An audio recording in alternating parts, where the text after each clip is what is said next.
My name is Ezra Zubrow.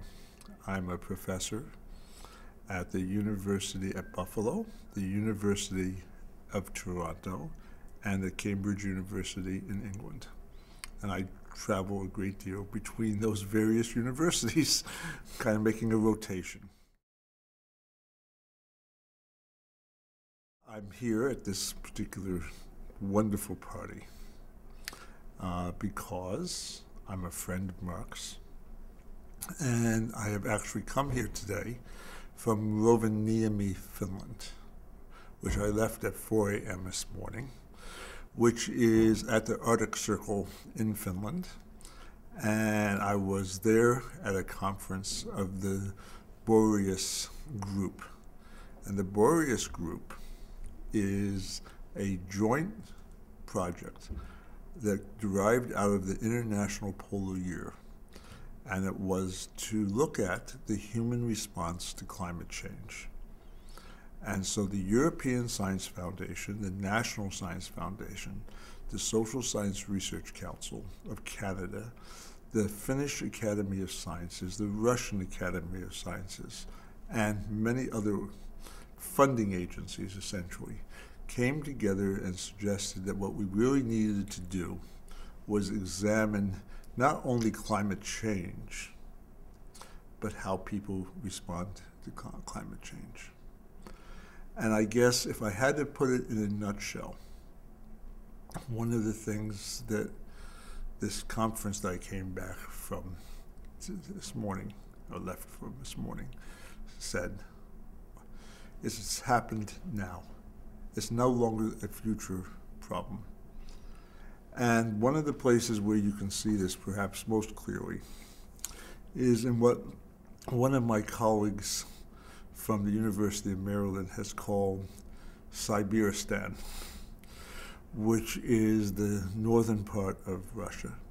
But we also see it in Finland and in Alaska, on the Mackenzie Delta in northern Canada. And that is that the rise in sea levels is sufficiently high already that villages have to begin to be abandoned, or else they have to be relocated. And in most of the far north, there is not either enough infrastructure, enough money to actually relocate these villages and towns. So if you look at Siberistan, which is, as I say, this northern part of Russia, it would appear that almost 50% of the population has left in the last 5 years. And that's because of both the rising sea levels, and which is actually literally, you see houses actually being washed into the sea. Kind of like, you remember those pictures you used to see when you were a young girl last week, of the houses in California falling down into mudslides? Yep. It's exactly, it looks the same way, except instead of mudslides, it's water coming in below. I mean, one of the responses that is kind of interesting is there are prayer cults that are developing, people praying that the climate doesn't change. You find this out in the middle of Siberia. You're finding people creating advocacy groups like Mark's advocacy group to protect my village in northern Alaska, right? If we deserve, as well as Bostonians deserve, to have our houses to exist for 2 or 3 years, okay? So then there's a whole wide range of other things. And in fact, the Boreas study was actually seven major groups, and probably, I would guess, well, at this last conference, there were probably 60 people, but probably all in all, maybe 150 researchers working on different aspects of the human response to climate change. Complacency, how many people are concerned? I mean, how do we address it? Well, you address it through the usual lines of advocacy, right?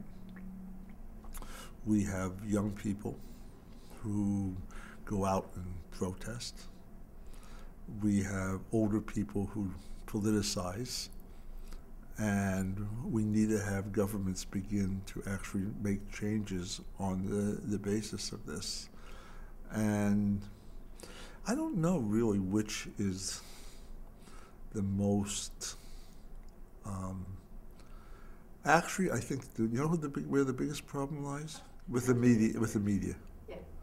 I mean, I think that one of the fundamental problems is that the media have been very complacent about it. Oh, they produce stories, but the real attempts to explain what's causing it, to actually explain what the kind of dangers what actually has.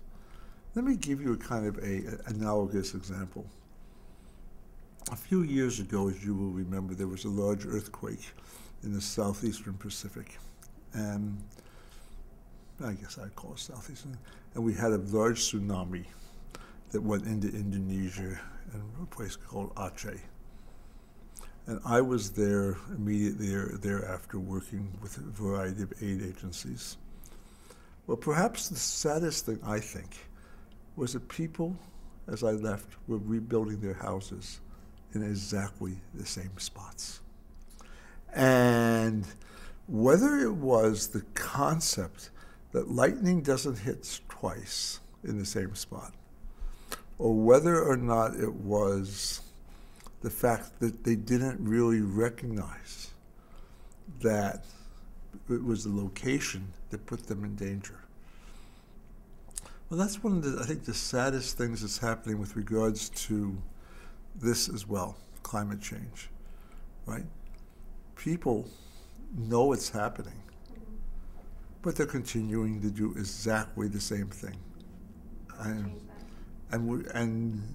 Perhaps probably in terms of a large-scale educational change, you can teach it in the schools, you can put it in the museums, but it's the media that has the biggest impact today. And that's why you're here today.